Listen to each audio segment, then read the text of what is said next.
ಈಗ ಗ್ರಾಫಿಕ್ಸ್ ಎಲ್ಲ ಇದೆ, 10 ತಲೆ ಮಾಡೋದು ಈಗೇನು ಕಷ್ಟ ಇಲ್ಲ. ಆಮೇಲೆ ಗ್ರಾಫಿಕ್ಸ್ ಗೀಫಿಕ್ಸ್ ಏನು ಇರ್ತಿಲ್ಲ.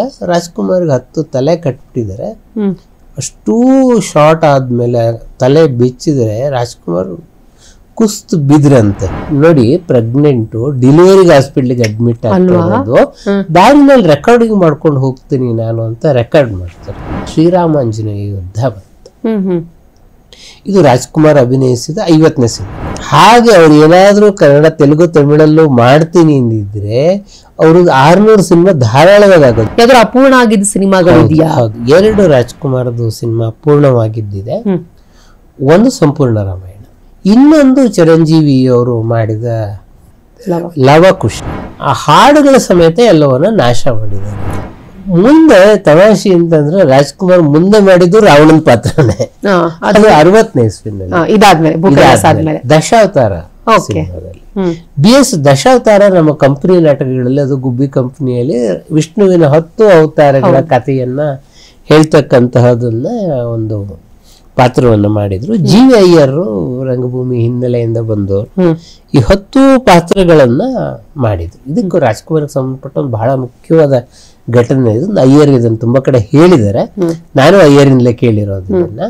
ಈಗ ಗ್ರಾಫಿಕ್ಸ್ ಎಲ್ಲ ಇದೆ, 10 ತಲೆ ಮಾಡೋದು ಈಗೇನು ಕಷ್ಟ ಇಲ್ಲ. ಆಗ ನಿಮ್ಗೆ 10 ತಲೆ ಲಿಟ್ರಲಿ ಕಟ್ಟಬೇಕಾಗಿತ್ತು. ಹೌದು. ಆಮೇಲೆ ಗ್ರಾಫಿಕ್ಸ್ ಗೀಫಿಕ್ಸ್ ಏನು ಇರ್ತಿಲ್ಲ. ರಾಜ್ಕುಮಾರ್ಗೆ 10 ತಲೆ ಕಟ್ಬಿಟ್ಟಿದ್ದಾರೆ. 10 ತಲೆ ಅವ್ರು ಪಾತ್ರ ಮಾಡ್ಬೇಕು. ಅವರು ಅಂದ್ರೆ ಯಾವ ಕ್ಲೇದಲ್ಲಿ 10 ತಲೆ ಕ್ಲೇನಲ್ಲಿ ಈಕ್ವಲ್ ಆಗಿ ಕಟ್ಬಿಟ್ಟಿದ್ದಾರೆ. ಕಟ್ಟಿ ಒಂದು ನಿಮ್ಗೆ ವೆಯ್ಟ್ ನೀವು ಅರ್ಥ ಮಾಡ್ಕೊ, 10 ತಲೆ ಕ್ಲೇನಲ್ಲಿ ಕಟ್ ಮಾಡಿರುವ ತಲೆ ಹೊತ್ಕೋಬೇಕು. ಆಮೇಲೆ ಇರುವ ಒಂದು ತಲೆಯ ದೃಷ್ಟಿ ಕ್ಲಿಯರ್ ಆಗಿಲ್ಲ. ನಿಮ್ಗೆ ಹಿಂಗ್ ಕಟ್ಟಿರೋದ್ರಿಂದ ಇದು ಕ್ಲಿಯರ್ ಆಗಿ ಕಾಣಿಸ್ತಾ ಇಲ್ಲ. ಎರಡನೇದಾಗಿ ಏನು ಅಂದ್ರೆ ನೀವು ಡೈಲಾಗ್ ಹೇಳ್ಬೇಕು, ಸ್ಪಾಟ್ ಡೈಲಾಗ್ ಹೇಳ್ಬೇಕು.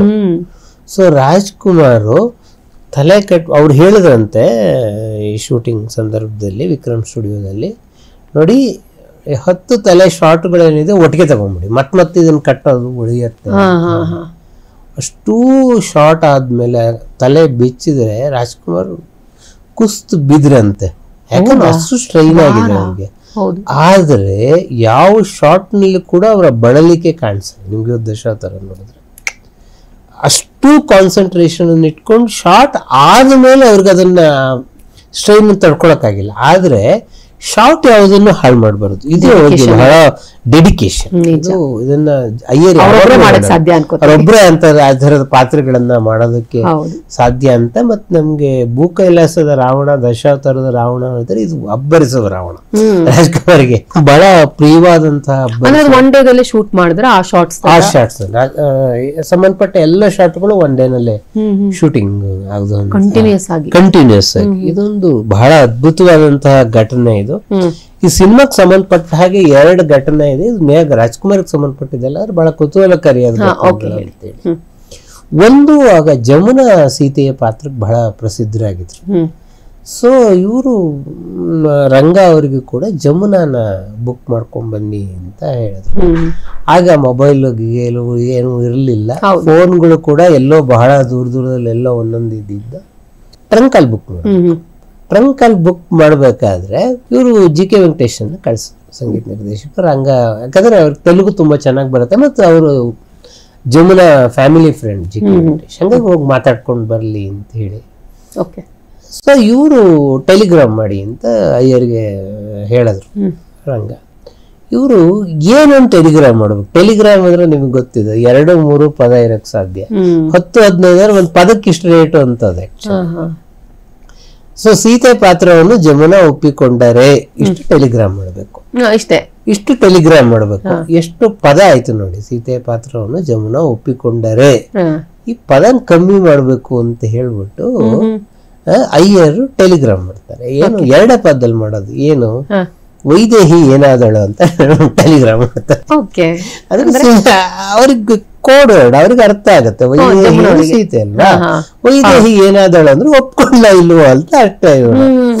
ಅದಕ್ಕೆ GK ವೆಂಕಟೇಶ್ ವಾಪಸ್ ಟ್ಯೂನ್ ಮಾಡ್ತಾರೆ, ಟ್ಯೂನ್ ಸಿಕ್ತು ಅಂತ. ಯಾಕಂದ್ರೆ ವೈದೇಹಿ ಏನಾದಳು ಹಾಡಿಗೆ ನಂಗೆ ಟ್ಯೂನ್ ಸಿಕ್ತು ಅಂತೇಳಿ ವಾಪಸ್ ಬಂದು ಜಮುನಾ ಒಪ್ಕೊಳ್ಳಲ್ಲ ಆ ಪಾತ್ರವನ್ನ. ಆಕ್ಚುಲಿ ಜಮುನಾ ಮಾಡಲ್ಲ ಆ ಸಿನಿಮಾನ. ಆದ್ವಾನಿ ಲಕ್ಷ್ಮೀದೇವಿ ಮಾಡ್ತಾರೆ ಸೀತೆ ಪಾತ್ರವನ್ನ, ರಾಜಶಂಕರ್ ರಾಮನ ಪಾತ್ರವನ್ನ ಮಾಡ್ತಾರೆ, ಉದಯ್ ಕುಮಾರ್ ಹನುಮಂತ ಇದ್ರಲ್ಲಿ. ಓಕೆ. ಸೊ ವೈದೇಹಿ ಏನಾದಳು ಹಾಡು ಹಿಂಗೆ ಉಟ್ಕೊಂಡಿದ್ದು. ಇನ್ನೊಂದು ಎಸ್ ಜಾನಕಿ ಅವರು ಪ್ರೆಗ್ನೆಂಟ್ ಆಗಿರ್ತಾರೆ ಆ ಟೈಮ್ನಲ್ಲಿ. ಡೆಲಿವರಿ ನಾಳೆ ಬೆಳಿಗ್ಗೆ ಡೆಲಿವರಿ, ಆಸ್ಪತ್ರೆಗೆ ಅಡ್ಮಿಟ್ ಆಗ್ಬೇಕು. ಅಜ್ಜಿಗೆ ವೆಂಕಟೇಶ್ ಫೋನ್ ಮಾಡ್ತಾರೆ ಸಹಜವಾಗಿ, ಅಮ್ಮ ಒಂದು ಹಾಡಿದೆ ಹಾಡ್ತೀರಾ ಅಂತ ಹೇಳಿ. ಹೇಗಿರೋ ಹಾಸ್ಪಿಟ್ಲಿಗೆ ಹೊರಟಿದ್ದೀನಿ ನಾನು, ಹೋಗ್ತಾ ನೋಡಿ ಪ್ರೆಗ್ನೆಂಟ್ ಡೆಲಿವರಿಗೆ ಹಾಸ್ಪಿಟ್ಲಿಗೆ ಅಡ್ಮಿಟ್ ಆಗಿರೋದು, ದಾರಿನಲ್ಲಿ ರೆಕಾರ್ಡಿಂಗ್ ಮಾಡ್ಕೊಂಡು ಹೋಗ್ತೀನಿ ನಾನು ಅಂತ ರೆಕಾರ್ಡ್ ಮಾಡ್ತಾರೆ. ರಘುಪತಿ ರಾಘವನ ನಗೆ ಮಗ ತೋಡಲು ಕಾದಿಹೇನ ಅಂತ ಹಾಡೋದು. ಅದನ್ನ ತುಂಬಾ ಸಲ ಹೇಳದ್ಮೇಲೆ ನಮ್ಮ ಪ್ರೊಫೆಸರ್ ಕೃಷ್ಣೇಗೌಡರು ತುಂಬಾ ಸಲ ಹಾಡನ್ ಮತ್ತೊಂದ್ಸಲ ಕೇಳಿದೆ. ಗರ್ಭಿಣಿಯರಿಗೆ ಒಂದ್ ಸಣ್ಣ ಆಯಾಸ ಇರುತ್ತೆ. ಹೌದು ಹೌದು, ಅದು ಕೂಡ ಕಾಣಿಸಲ್ಲ. ಮಹಾತಾಯಿ ಅಷ್ಟು ಅದ್ಭುತವಾಗಿ ಹಾಡಿದೆ. ಸುಮ್ಮನೆ ಗ್ರೇಟ್ ಅಲ್ಲ. ಹೌದು. ಇದಾದ್ಮೇಲೆ 2 ರಾವಣನ ಪಾತ್ರ ಆದ್ಮೇಲೆ ಎಲ್ಲರಿಗೊಂದು ಬಹಳ ಕುತೂಹಲದ ಸಂಗತಿ ಇತ್ತು, ರಾಜ್ಕುಮಾರ್ ರಾಮನ್ ಪಾತ್ರ ನೋಡ್ಬೇಕು. ಯಾಕಂದ್ರೆ NTR ರಾಮನಾಗಿ ತೆಲುಗಲ್ಲಿ ರಾರಾಜಿಸ್ತಾ ಇದ್ರು. ರಾಮನ ಪಾತ್ರಕ್ಕೆ ತುಂಬಾ ಆಫರ್ಗಳು ರಾಜ್ಕುಮಾರ್ ಕೂಡ ಬರ್ತಾ ಇತ್ತು. ಅದು ಆಗಲಿಲ್ಲ ಯಾವ ಸಿನಿಮಾಗಳು. 1963ನೇ ಇಸ್ವಿನಲ್ಲಿ ಶ್ರೀರಾಮಾಂಜನೇಯ ಯುದ್ಧ ಬಂತು. ಇದು ರಾಜ್ಕುಮಾರ್ ಅಭಿನಯಿಸಿದ 50ನೇ ಸಿನಿಮಾ ಕೂಡ. 50ನೇ ಸಿನಿಮಾ ಇದು. ಅಮೃತ್ ಕಲಾ ಪ್ರೊಡಕ್ಷನ್. MS ನಾಯಕ್ ಅಂತ ಹೇಳಿ ಹೋಟೆಲ್ ಉದ್ಯಮಿ MS ನಾಯಕ್ ಅವ್ರು ಮದ್ರಾಸ್ನಲ್ಲಿ. ಇವರು ಇದರಲ್ಲಿ ನಮ್ಮ ನಟಿ ಚಂದ್ರಕಲಾ ಅವ್ರ ತಂದೆ MS ನಾಯಕ್ ಅಂತ ಹೇಳಿದ್ರೆ. ಇದು ಒಂದು ಸಣ್ಣ ರಾಮಾಯಣ ಯುದ್ಧದ ಘಟನೆಯಿಂದ ಆಮೇಲೆ ತುಂಬಾ ಜನ ಇದನ್ನ ಹೇಳ್ತಾರೆ, ಶ್ರೀರಾಮಾಂಜನೇಯ ಯುದ್ಧ ಯಾವ ರಾಮಾಯಣದಲ್ಲೂ ಇಲ್ಲ ಅಂತ ಹೇಳಿ. ಇಂತಹ ಕಥೆಗಳು ತುಂಬಾ ಇದೆ. ಇದು ಹರಿಕತೆ ವಿದ್ವಾಂಸರು ಕಟ್ಟಿರೋ ಕಥೆಗಳು, ಒಂದು ಎಳೆಯನ್ನ ಇಟ್ಕೊಂಡು. ಇದು ರಾಮಾಯಣ ಯುದ್ಧ ಆದ್ಮೇಲೆ ಶ್ರೀರಾಮ ಚಕ್ರವರ್ತಿಯಾಗಿ ಆಳ್ತಾ ಇರ್ತಾನೆ. ಆಂಜನೇಯ ಕಿಷ್ಕಿಂದೆಗೆ ಹೋಗಿ ಅವನ ತಾಯಿಯ ಇದ್ರಲ್ಲಿ ಮಾಡ್ತಾ ಇರ್ತಾನೆ. ಅವಾಗ ರಾಮನ ಚಿಕ್ಕಪ್ಪ ಚಂದ್ರಭಾನು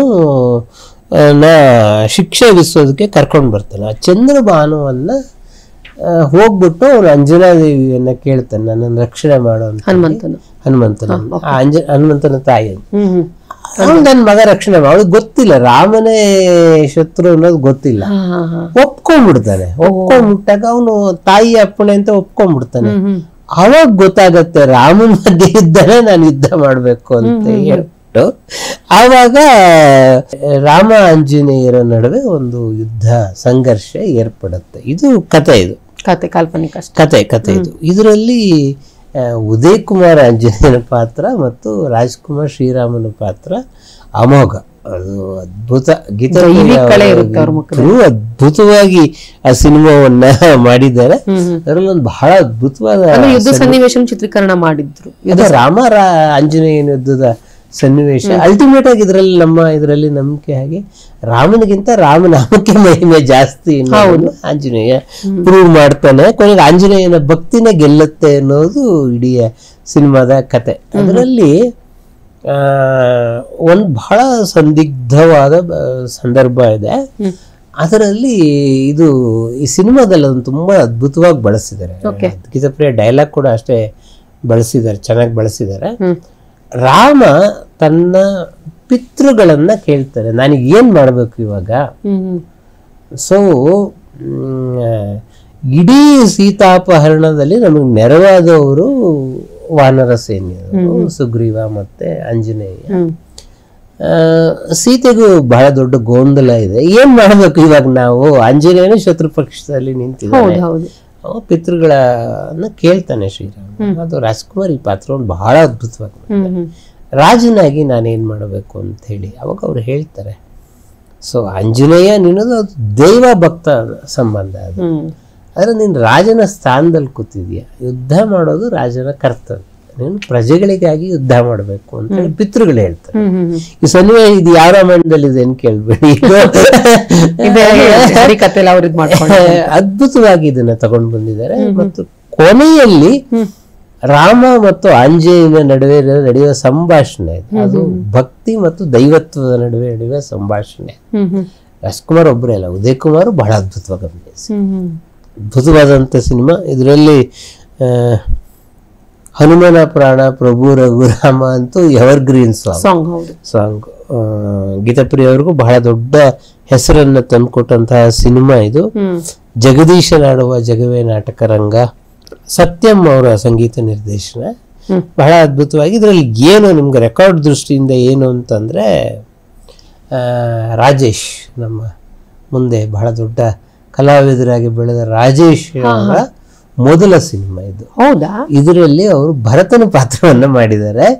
ಅದರಲ್ಲಿ ಟೈಟ್ಲ್ ಕಾರ್ಡ್ ಅಲ್ಲಿ ರಾಜೇಶ್ ಅನ್ನೋ ಹೆಸರು ಇಲ್ಲ, ವಿದ್ಯಾಸಾಗರ್ ಅನ್ನೋ ಹೆಸರಿದೆ. ಯಾಕೆಂದ್ರೆ ರಾಜೇಶ್ ಅನ್ನೋ ಹೆಸರು ಆಗಿನ ಬಂದಿರ್ಲಿಲ್ಲ, ಅವ್ರ ಹೆಸರು ವಿದ್ಯಾಸಾಗರ್ ಅಂತ ಮೂಲ ಹೆಸರು ಅದರಲ್ಲಿ ಇದಿದೆ.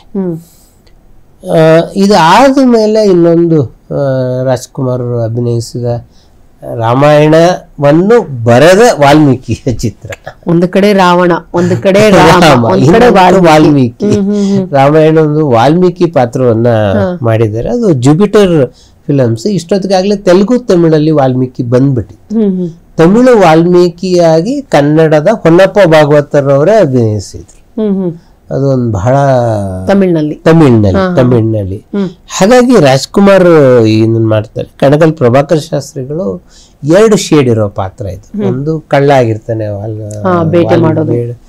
ಆಮೇಲೆ ಅವನು ಮಹರ್ಷಿ ಆಗ್ತಾನೆ. 2 ರೋಲನ್ನ ರಾಜ್ಕುಮಾರ್ ಬಹಳ ಅದ್ಭುತವಾಗಿ ಮಾಡಿದ್ರು. ಅವರ ಕೆರಿಯರ್ನ ಬಹಳ ಬಿಗಿನಿಂಗ್ ಪಾತ್ರಗಳಿದು. ಇದು ಕೂಡ ಹಾಗೆ ಕನ್ನಡ ಮತ್ತು ತೆಲುಗು ಭಾಷೆಯಲ್ಲಿ ಏಕಕಾಲದಲ್ಲಿ ತಯಾರಾದ ಸಿನಿಮಾ. ರಾಜ್ಕುಮಾರ್ ಕನ್ನಡದಲ್ಲಿ ಮಾತ್ರ ಮಾಡಿದ್ರು. ಹಾಗೆ ಅವ್ರು ಏನಾದ್ರೂ ಕನ್ನಡ, ತೆಲುಗು, ತಮಿಳಲ್ಲೂ ಮಾಡ್ತೀನಿ ಅಂದಿದ್ರೆ ಅವ್ರಿಗೆ 600 ಸಿನಿಮಾ ಧಾರಾಳವಾಗಿ ಆಗೋದು. ಯಾಕಂದ್ರೆ ಬಹುತೇಕ ಸಿನಿಮಾಗಳು ಕನ್ನಡ, ತೆಲುಗು, ತಮಿಳು ಏಕಕಾಲದಲ್ಲಿ ಆದಂತಹ ಸಿನಿಮಾಗಳು. ಸೊ ಇನ್ 2 ಸಿನಿಮಾ ಅವರು ಸೇರ್ಕೊಂತ ಹೋಗೋದು. ಒಂದು ಗಟ್ಟಿ ನಿರ್ಧಾರ ತಗೊಂಡಿದ್ರಿಂದ ಇದರಲ್ಲಿ ಒಂದು ಹಾಡು ಬಹಳ ಪ್ರಸಿದ್ಧವಾಗಿದ್ದು ವಾಲ್ಮೀಕಿ ರಾಮಾಯಣ ಕಾವ್ಯ ಸುಧಾ ಅಂತ ಹೇಳಿ ಇಡೀ ರಾಮಾಯಣದ ಕತೆ ಬರುವಂತ 20 ನಿಮಿಷಗಳ ಹಾಡು. ಒಂದು ಹಾಡೇ ಇಡೀ ರಾಮಾಯಣ ಬರುವಂತಹದ್ದು.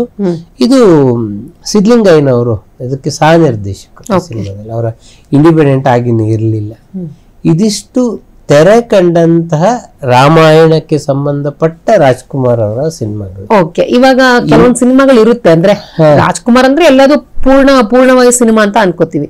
ಯಾವ್ದಾದ್ರು ಅಪೂರ್ಣ ಆಗಿದ್ದ ಸಿನಿಮಾಗಳು ಇದೆಯಾ? ಹೌದು, 2 ರಾಜ್ಕುಮಾರ್ದು ಸಿನಿಮಾ ಪೂರ್ಣವಾಗಿದ್ದಿದೆ. ಒಂದು ಸಂಪೂರ್ಣ ರಾಮಾಯಣ.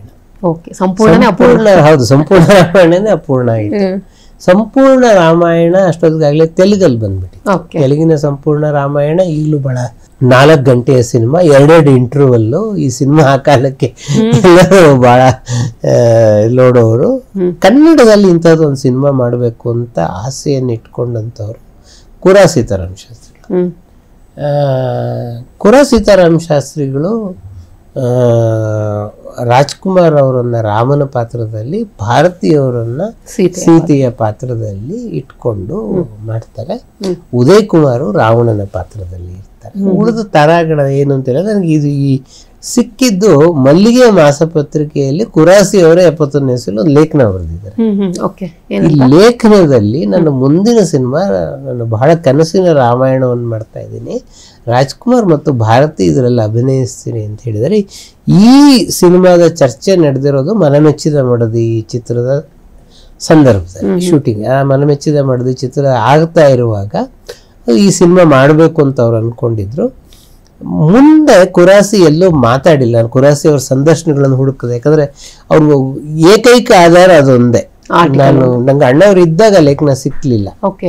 ಸಿಕ್ಕಿದ್ರೆ ಬಹುಶಃ ನಾನು ಅವ್ರು ಕ್ಲಾರಿಫೈ ಮಾಡ್ಕೊಳ್ತಿದ್ದೆ ಯಾಕೆ ಅದ್ ನಿಂತೋಯ್ತು ಅಂತ. ಆಮೇಲೆ ನನಗೆ ಯಾವ್ದೋ ಹಳೆಯ ಮಲ್ಲಿಗೆ ಮಾಸಪತ್ರಿಕೆಗಳು, ಅದು ನಾನು ಹಳೆಯ ಮಲ್ಲಿಗೆ ಮಾಸಪತ್ರಿಕೆ ಹುಡುಕಿದ್ ಕೂಡ ಒಂದು ಕಾರಣ ಏನಂದ್ರು, ಕಲ್ಪನಾ ಮಲ್ಲಿಗೆಗೆ ಅಂಕಣ ಬರೀತಾ ಇದ್ರು. 14 ಕಾಲಮ್ 71ನೇ ಇಸ್ವಿಯಲ್ಲಿ ಬರೆದಿದ್ದಾರೆ ಅವರು. ಆ ಅಂಕಣ ಹುಡುಕುವಾಗ ನಂಗೆ ಈ ಲೇಖನ ಬಹಳ ಅಪರೂಪಕ್ಕೆ ಸಿಕ್ತ. ಬಹುಶಃ ಒಂದು ಕಾರಣ, ನಾನು ಆ ಕಾಲದ ಪತ್ರಕರ್ತರನ್ನು ಕೇಳಿ ತಿಳಿದ ಬಗ್ಗೆ ಭಾರತೀಯ ಕಂಟಿನ್ಯೂಸ್ ಕಾಲ್ ಶೀಟ್ ಸಿಕ್ಲಿಲ್ಲ ಅವಾಗ, ಭಾರತೀಯ 5 ಭಾಷೆಯಲ್ಲಿ ಅಭಿನಯಿಸೋರು. ಸೊ ಕುರಾಸಿ ಬಹಳ ಪರ್ಟಿಕ್ಯುಲರ್ ಇದ್ರು, ಸೀತೆಯ ಪಾತ್ರ ಭಾರತ ಬಿಟ್ಟು ಇನ್ಯಾರೋ ಮಾಡೋದು ಬೇಡ ಅಂತ ಹೇಳಿ. ಮತ್ತು ಬಹುಶಃ ಸಹಜನೂ ಒಂದಿರ್ಬೋದು, ಬಂಗಾರದ ಮನುಷ್ಯ ಎಲ್ಲ ಬಂದ ಕಾಲ ಅದು, ರಾಜ್ಕುಮಾರ್ ಭಾರತಿ ಹಿಟ್ ಪೇರ್ ಕೂಡ, ಅದನ್ನ ಬದಲಾಯಿಸೋದು ಬೇಡ ಅಂತ ಕುರಾಸಿ ಅವ್ರಿಗೂ ಅನ್ಸಿರ್ಬೋದು. ಅದೊಂದು ಬಹಳ ದೊಡ್ಡ ನಷ್ಟ. ಶೂಟಿಂಗ್ ಸ್ಟಾರ್ಟ್ ಆಗಿರ್ಲಿಲ್ಲ. ಇನ್ನೊಂದು ಚಿರಂಜೀವಿ ಅವರು ಮಾಡಿದ ಲವಕುಶ. ಲವಕುಶದಲ್ಲಿ ರಾಜ್ಕುಮಾರ್ ಮತ್ತು ಜಯಪ್ರದಾ ಸೀತೆಯ ಪಾತ್ರ, ರಾಜ್ಕುಮಾರ್ ರಾಮನ್ ಪಾತ್ರ, ಪುನೀತ್ ರಾಜ್ಕುಮಾರ್ ಮತ್ತು ಶ್ರೀನಾಥ್ ಅವರ ಮಗ ರೋಹಿತ್ ಲವಕುಶನ ಪಾತ್ರ. ಇದರ ಹಾಡುಗಳು ಚಿತ್ರೀಕರಣ ಆಗಿತ್ತು. ಮುಂದೆ ಇದು ಡಿಸ್ಟ್ರಿಬ್ಯೂಷನ್ಗೆ ಬಂದ ಸಮಸ್ಯೆಯಿಂದ ನಿಂತು ಹೋಯ್ತು ಅಂತ ಹೇಳಿ ಆ ಹಾಡುಗಳ ಸಮೇತ ಎಲ್ಲವನ್ನ ನಾಶ ಮಾಡಿದ್ದಾರೆ. ಯಾಕಂದ್ರೆ ಆ ಹಾಡುಗಳು ಆಗಿದ್ರೆ ಪೇಪರ್ ಕಟಿಂಗ್ಸ್ ಎಲ್ಲ ಬಂದಿದೆ, ಆಗ ಪೇಪರ್ಗಳೆಲ್ಲ ಯಾವ ಹಾಡು ಇತ್ತು ಅನ್ನೋದು ಬಂದಿದೆ, ಹಾಡುಗಳು ಯಾವ್ದು ಸಿಗ್ತಾ ಇಲ್ಲ. ಸೊ ಅದನ್ನ ನಾನು 2-3 ಸಲ ಕೇಳಿದಾಗ್ಲೂ ರಾಜ್ಕುಮಾರ್ ಆಗ್ಲಿ ಪಾರ್ವತಮ್ಮ ಆಗ್ಲಿ ಅದು ಯಾಕೆ ನಿಂತೋಯ್ತು ಅನ್ನೋ ಕಾರಣ ನಂಗೆ ಹೇಳಲಿಲ್ಲ. ಅದು ಬಹುಶಃ ಸಾಂಗ್ ಹೌದು ಡಿಲೀಟ್ ಆಗಿದ್ದಾರೆ ಅಂತ ಕೇಳಲ್ಪಟ್ಟಿದ್ದೀನಿ ನಾನು, ಬಟ್ ಅವೈಲೇಬಲ್ ಇಲ್ಲ. ಇದು 2 ಬಹುಶಃ ರಾಮಾಯಣದ ರಾಜ್ಕುಮಾರ್ ಅವರ ಬರಬೇಕಾದ ಸಿನಿಮಾ, ಅದು ನಮ್ಗೆ ಸಿಕ್ಕಿಲ್ಲ.